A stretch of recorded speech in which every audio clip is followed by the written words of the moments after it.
জাহান্নামে যাবে, আর যারা আমার বন্ধু হবে তোমাদেরকে চিরস্থায়ী পর্যন্ত জান্নাতে দিয়ে দেওয়া হবে। আল্লাহর বন্ধু হতে হবে। আল্লাহর বন্ধু হতে গেলে কি হতে হবে? আল্লাহর হুকুমকে অক্ষরে অক্ষরে পালন করতে হবে। আর শয়তানের বন্ধু হতে গেলে কি করতে হবে? শয়তানের কথাগুলোকে অনুসরণ করে মেনে নিতে হবে। শয়তানের বন্ধু হয়ে গেলেন আপনাকে সারা জিন্দেগি অনন্ত অনন্ত কাল জাহান্নাম জান্নাতে হবে। তাহলে জাহান্নাম কি ভয়ানক জায়গা, টাইমও নাই, টাইম শেষ। আমাদেরকে আল্লাহর বন্ধু হতে হবে। আর কি হতে হবে? মুমিন হতে হবে। মুমিন হলে পরে আল্লাহর সহযোগিতা সাহায্য অবশ্যই আছে। হ্যাঁ, মুমিনদের জন্য একটু কষ্ট হয়, দুনিয়ার বুকে একটু কষ্ট হবে। কারণ এই বলা হয়েছে, আল্লাহ রাসূল বলেছেন যে দুনিয়াটা হচ্ছে মুমিনদের জন্য জেলখানা। দুনিয়াটা কি? মুমিনদের জন্য জেলখানা। যারা জেল খেটেছেন তারা জানেন জেলখানা কতটা কষ্ট, খুব কষ্ট। ওখানে বউ পাওয়া যায় না, ছেলে পাওয়া যায় না, মা পাওয়া যায় না, বাবা পাওয়া যায় না, কাউকে পাওয়া যায় না। তো ঠিক সেই রকম যারা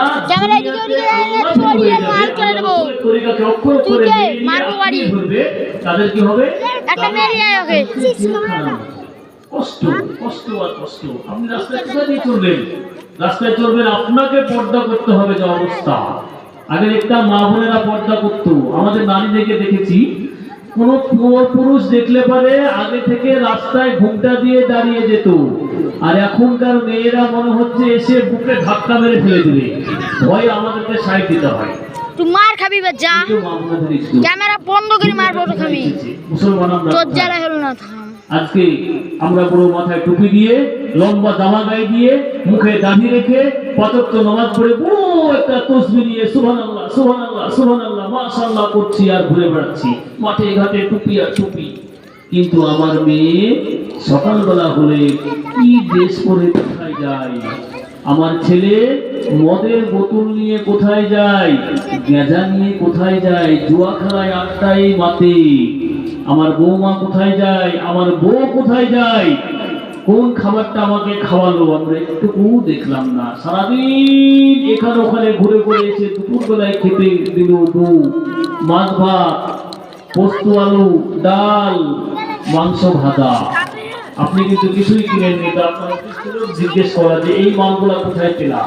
আপনি দাঁড়িয়ে রেখে মাথায় টুপি দিয়ে ভয় করে খেয়ে নিলেন। আপনার কোথায়? জাহান্নামে। তাহলে আপনার ছেলে নিয়ে যেতে হবে।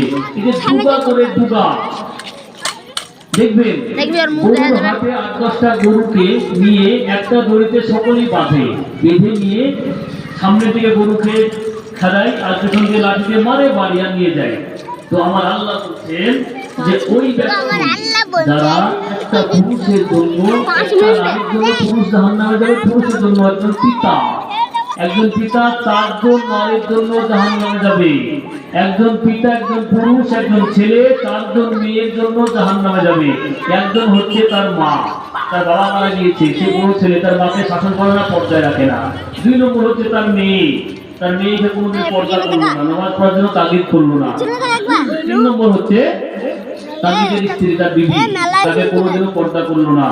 সে শুধু 5 ওয়াক্ত নামাজ পড়ে দাঁড়িয়ে রেখে একবারে আল্লাহ তুলসী করে বেড়ায়, চলবে না।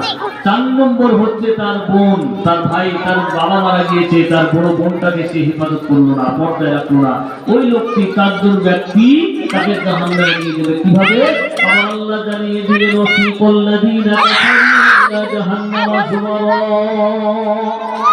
আমার আল্লাহ জানিয়ে দিলেন, ও আমার বান্দা বান্দীরা, তোমরা কান খুলে শুনে নাও। একজন ফেরেশতা তোমাদেরকে দড়ি দিয়ে বাঁধবে আর তোমাদেরকে হাঁকাতে হাঁকাতে নিয়ে গিয়ে দলে দলে নিয়ে গিয়ে জাহান্নামে ফেলে দিবে। তাদেরকে যারা একজন ব্যক্তি 4 জন নারী তার বিরুদ্ধে নালিশ করবে, তার বউ, তার মা, তার বড় বোন, তার মেয়ে। আজকে আপনার কাছে, আমার কাছে মেয়ে খুব আদরের, বউ খুব আদরের, মা খুব আদরের, বোন খুব আদরের, কিন্তু সেই দিন আপনার আমার বিরুদ্ধে চলে যাবে, গিয়ে নালিশ করবে আপনার বিরুদ্ধে, আপনাকে জাহান্নামে যেতে হবে, আমাকে জাহান্নামে যেতে হবে। তাহলে ভাই নিজের বাড়ি আগে আপ, তারপরে বাপ। নিজের বাড়িটাকে ঠিক করে যদি এই সর্বঙ্গপুর ডাঙ্গাপাড়া নতুন মসজিদের মানুষ এই যে কষ্ট করে এত বড় একটা মাহফিলের আয়োজন করলো, যদি এই মাহফিল আয়োজন করার পরে একটুকু যদি পরিবর্তন না হয় তাহলে